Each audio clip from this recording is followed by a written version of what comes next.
Abu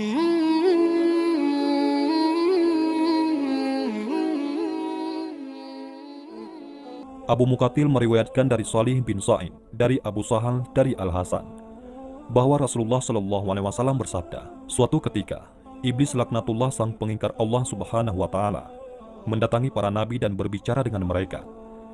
Ia mendatangi semua nabi, mulai dari Nabi Nuh alaihissalam sampai Nabi Isa ibnu Maryam alaihissalam, serta kepada nabi-nabi yang hidup di antara keduanya. Hanya saja, tidak ada nabi yang paling banyak dan paling enak diajak bicara, kecuali Nabi Yahya ibnu Zakaria alaihissalam. Suatu hari iblis menemuinya. Ketika iblis itu hendak pergi, Nabi Yahya alaihissalam berkata kepadanya. Nabi Yahya alaihissalam berkata kepada iblis, "Abu Murrah, aku ingin meminta satu hal kepadamu, dan aku harap kamu tidak menolaknya." Iblis menjawab, "Ya, aku akan mengabulkan untukmu, wahai Nabi Allah." Nabi Yahya alaihissalam pun menyampaikan maksudnya. "Aku ingin kamu menampakkan bentuk dan rupa aslimu, serta memperlihatkan berbagai bentuk perangkapmu yang kamu pergunakan untuk membinasakan dan mencelakakan manusia." Mendengar permintaan Nabi Yahya alaihissalam itu, iblis berkata, "Anda meminta sesuatu yang sangat berat. Permintaan Anda membuatku berada dalam kesulitan. Namun aku tidak bisa menolak permintaanmu. Hanya saja, aku harap jangan sampai ada orang lain bersama Anda yang melihatku." Akhirnya, keduanya pun bersepakat untuk bertemu pada esok harinya di saat siang. Pada keesokan harinya, pada saat yang telah ditentukan, iblis tiba-tiba muncul dan berdiri di hadapan Nabi Yahya alaihissalam. Ia melihat ketentuan Allah Subhanahu wa Ta'ala yang agung. Tiba-tiba, iblis tadi berubah bentuk menjadi mirip hewan yang buruk dan menakutkan. Bentuk fisiknya seperti babi, wajahnya seperti wajah kera, dan matanya memanjang sama seperti mulutnya. Ia tidak memiliki janggut, rambut kepalanya jarang dan mengarah ke atas, hidungnya menghadap ke atas. Ia memiliki belalai, wajahnya mempunyai tengkuk, kedua matanya kabur. Ia pincang, bungkuk dan memiliki sayap. Baju yang dipakainya berkerut dan robek. Di atasnya ada berhala orang Majusi. Beberapa cangkir kecil mengantung di ikat pinggangnya. Lalu di sekitar bajunya ada 6 jenis minuman dengan warna yang beraneka ragam, seperti putih, hitam, merah, kuning, dan hijau. Di tangannya ada lonceng besar. Di atas kepalanya terdapat telur yang di tengahnya ada besi yang panjang. Selanjutnya Nabi Yahya alaihissalam berkata, "Abu Murrah, jelaskan padaku tentang benda yang ada di atas bajumu. Apa itu?" Iblis menjawab, "Benda ini menyerupai milik orang Majusi. Aku yang membuat agama Majusi, dan aku memeluk agama tersebut." Nabi Yahya alaihissalam kembali bertanya, "Jelaskan padaku tentang cangkir kecil yang bergantung di ikat pinggangmu bagian depan." Iblis menjawab, "Wahai Nabi Allah, di dalamnya ada berbagai syahwat dan jerat perangkapku. Yang pertama-tama, aku jadikan alat untuk menjerat orang mukmin adalah wanita. Apabila dia tetap bisa taat kepada Allah Subhanahu wa Ta'ala, maka aku akan mendatanginya lewat pengumpulan harta haram agar dia tamak untuk mendapatkannya. Apabila dia tetap taat kepada Allah Subhanahu wa Ta'ala dan hidup zuhud, aku akan mendatanginya lewat minuman memabukkan, sehingga aku bisa mendatangkan semua syahwat ini kepadanya. Aku memastikan ada sebagian perangkap itu yang memperdaya orang mukmin, meski dia termasuk manusia paling warak sekalipun." Nabi Yahya alaihissalam bertanya, "Apa bentuk jerat tersebut?" Iblis menjawab, "Nabi Allah, jerat itu berupa berbagai bentuk aksesoris dan perhiasan wanita. Salah satu dari aksesoris dan perhiasan itu selalu mewarnai baju wanita, sehingga sesuai dengan wanita yang memakainya. Para lelaki pun akan terpikat melihat perhiasan yang melekat pada wanita itu." Nabi Yahya alaihissalam bertanya, "Apa lonceng yang ada di tanganmu itu?" Iblis menjawab, "Nabi Allah, ini adalah kumpulan sumber dari alat musik seperti kecapi, rebab, suling, gendang, dan berbagai jenis alat musik yang ada di tengah-tengah masyarakat. Mereka berkumpul di pesta kemaksiatan dengan membawa salah satu alat musik itu. Lalu mereka bernyanyi, bersenang-senang, dan memainkan musik. Setiap kali melihat hal itu, aku segera memainkan lonceng ini, sehingga suaranya bercampur dengan suara musik mereka. Dengan begitu, mereka bertambah senang dan bertambah semangat dalam bermusik.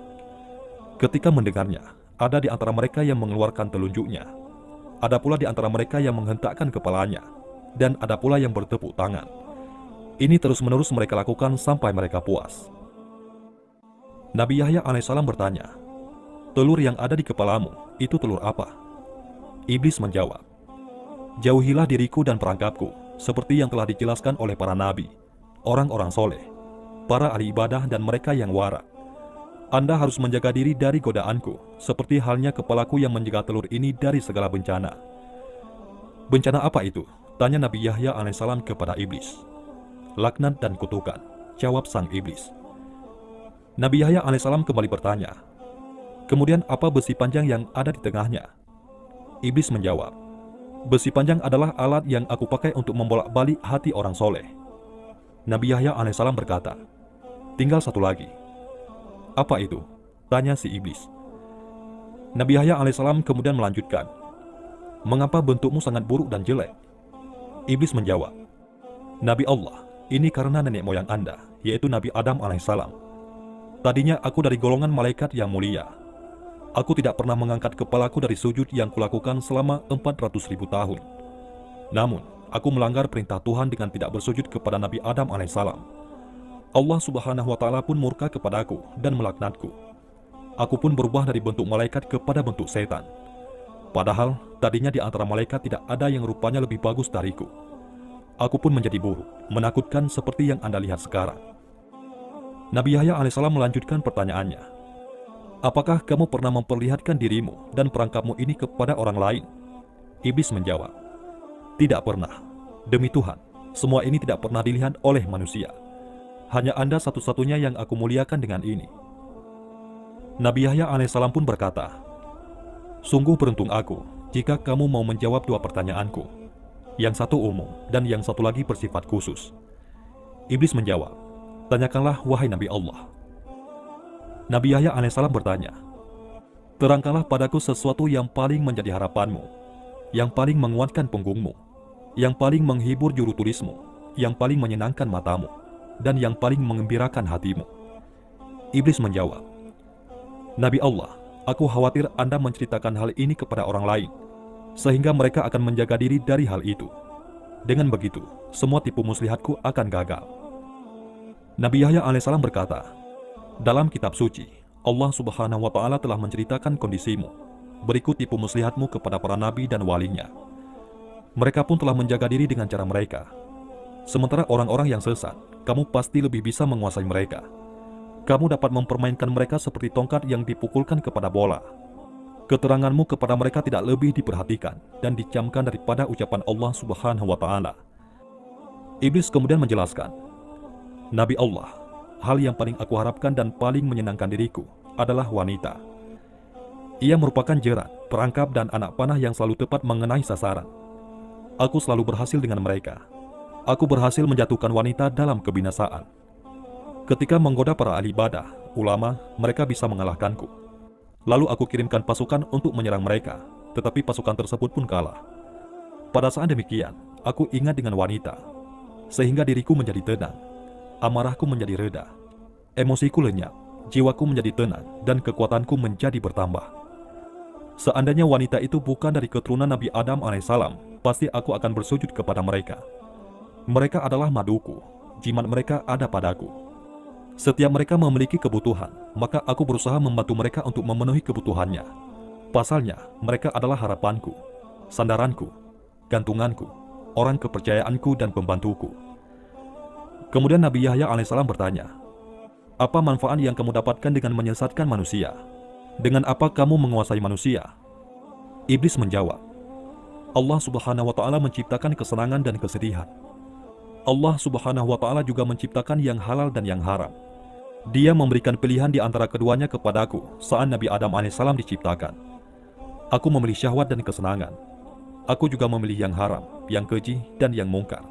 Sehingga semua itu yang menjadi kecerendungan dan seleraku. Allah subhanahu wa ta'ala juga memberikan pilihan kepada Nabi Adam alaihissalam. Namun, Nabi Adam alaihissalam memilih kesedihan, ibadah, dan yang halal. Sehingga semua itu menjadi tuntutan dan harapannya. Semua itu menjadi harta dan dagangannya. Sementara yang sebaliknya telah menjadi harta dan daganganku. Kebutuhan dan keinginan seseorang merupakan nyawa kehidupannya. Jika kehidupannya hilang, orang itu pun binasa. Betapa banyak makhluk Allah yang ketika kebutuhan, keinginan dan tekadnya hilang, dia segera mati dan binasa. Demikian pula dengan hal ini. Aku telah memilihnya sehingga menjadi syahwat, hawa nafsu dan hidupku. Ketika hal itu hilang dariku, maka aku akan binasa. Namun ketika aku berhasil mengalahkannya, aku akan senang dan tetap eksis. Seandainya syahwat, hawa nafsu, dan hidupku ada pada orang lain, berarti ia telah mengambilnya dariku. Aku pasti akan berusaha sekuat tenaga untuk mengalahkannya, agar ia tetap menjadi penopang hidupku.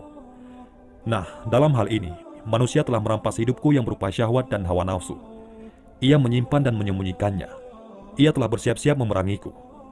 Oleh karenanya, tidak ada jalan lain bagi si pemilik asli untuk mendapatkan haknya kecuali dengan berperang dan mengalahkan manusia yang zalim itu. Itulah kondisiku dan demikianlah aku senang ketika bisa mengalahkannya. Nabi Yahya alaihissalam kembali bertanya, "Apa bentuk kezaliman manusia sehingga kamu mengatakannya zalim?" Iblis menjawab, "Bentuk kezalimannya adalah dia merampas hawa nafsuku dan menyimpannya di tempat miliknya. Kalaulah bukan karena kezalimannya itu, aku tidak akan berusaha memeranginya dan mengambil barang halal darinya, sebagaimana dia telah mengambil hawa nafsu dan barang haram milikku." Nabi Yahya alaihissalam bertanya lagi, "Bukankah tidak masuk akal kalau kamu ingin mengambil kembali hawa nafsumu? Padahal kamu gembira kalau dia mempergunakannya, dan bersedih kalau dia tidak mempergunakan hawa nafsumu dalam segala urusannya." Iblis menjawab, "Kalau dia mempergunakan hawa nafsuku, aku tidak bersedih, tetapi gembira, karena berarti ia telah memenuhi kebutuhanku. Aku malah bersedih kalau dia tidak mempergunakannya. Aku tidak meminta kebutuhanku itu, karena ia telah mengambilnya dariku. Aku juga tidak berharap dia mengembalikannya, sebab hal itu telah melekat padanya. Namun aku ingin dia mempergunakannya. Ketika ia mempergunakannya, maka itu berarti dia telah memberikan kepadaku apa yang menjadi keinginan, pilihan, dan hidupku."